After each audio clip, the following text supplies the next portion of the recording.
Kumusta ang lahat? Ayan na nga. Andito tayo sa Sunstorm, charot. O ayan, galing kami Jubilary, papunta kaming DIP. Grabe ang Sunstorm, di ba? Wala rin ganun sasakyan.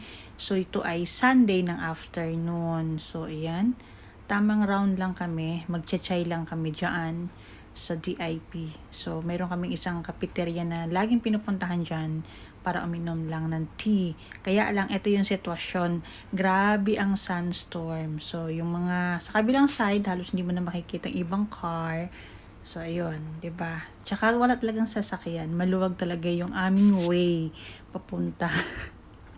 Nagtanggalan talaga ng board ang buhay, Diyos ko po. So, nakita niyo naman ang sitwasyon, 'di ba? Grabe. Ito na yung tinatawag dito. Ito yun yung pinakaulan dito sa amin. Ito yung tinatawag nila na ulan. O, 'di ba? Ito yung ulan. Nakakaibang ulan.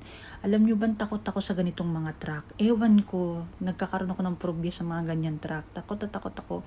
Lalo na pag napagitnaan kami sa mga ganyan truck. Kasi itong way na to, itong lugar na to, madalas maraming truck na mga ganyan. Yung malalaking truck. Yun. So, ayun na nga. Ito na. O, ibang way naman itong pinasok natin. Charot. So, ayan. Ay, sa may stoplight yata ito, papasok na mismo ng DIP. So, yun. Ganun pa rin ang sistema. Grabe pa rin ang sunstorm, mga langga. So, ito ay short video lang.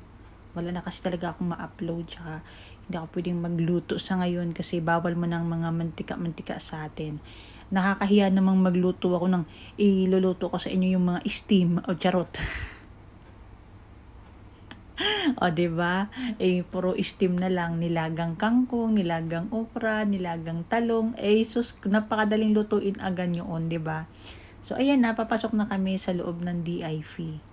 Ayan na, papasok na kami diyan sa loob na yan. Maganda tong place na to kung hindi lang sunstorm. Ito din place na to, mga offices din ang mga nandito. Ayan. So, isang maliit lang na cafeteria ang nandyan. Accessible din so sa bus. May bus din dito. Galing siya ng Batuta, papunta naman ng DIP. So, yun. Pero never pa ako nakapag-try ng bus dito sa lugar na to. Okay, pag napunta ako dito, madalas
tapos na kaming bumili ng chai, hindi ko na pinakita. Bumili na din kami ng merienda namin, tapos na kaming kumain.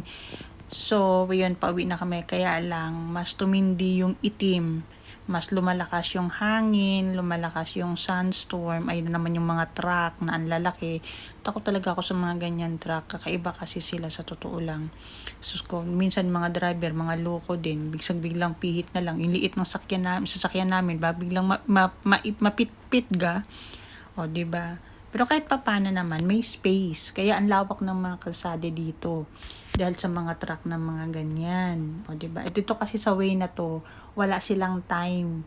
Anytime silang pwedeng lumusot. Anytime silang lumarga. Ganun. O, diba? So, ayun na nga mga langga. Hanggang dito na lang muna yung ating video. Maraming salamat po sa inyong lahat. Sa walang sawang panonood ng aking video. Ayan, nasa traffic light na naman kami. Thank you so much sa inyong lahat. God bless po.